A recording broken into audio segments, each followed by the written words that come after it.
Bonjour à tous et bienvenue à cette vidéo sur le graphe 7. Deuxièmement, règle de syntaxe. Règle numéro 1, situation initiale. Donc la situation initiale, on la représente sous forme d'un petit carré, double carré, on met 0. Cette représentation indique que l'étape est initialement activée à la mise sous tension de la partie commande. La situation initiale choisie par le récepteur est la situation de l'instant initial.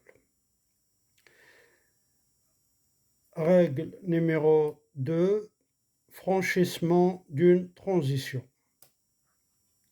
Une transition est franchie lorsque l'étape associée est active et la réceptivité associée à cette transition est vraie. Règle numéro 3, évolution des étapes actives. Le franchissement d'une transition provoque simultanément la désactivation de toutes les étapes immédiatement présentes reliées à cette transition, l'activation de toutes les étapes immédiatement suivantes reliées à cette transition. Donc, pour l'évolution des étapes actives, donc on a par exemple l'étape 2, étape 2 active, hein, puisqu'on a ce point, un petit point noir. T2 implique T2 est valide. Et là, c'est l'étape 3, et là, c'est la transition 3. Ensuite, là, c'est l'étape 2.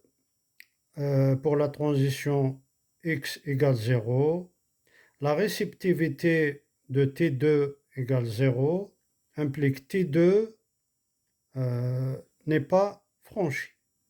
Donc la transition T2 n'est pas franchie pour passer à l'étape 3. Enfin, là c'est l'étape 2, dans le cas où la transition T2 égale 1, x égale 1. Donc la réceptivité de T2 égale 1 implique T2 est franchi, l'étape 3 active. Donc comme vous voyez là, j'ai mis le point, ici le petit point noir. Donc l'étape 3 est active. Et en même temps, l'étape 2 est désactivée.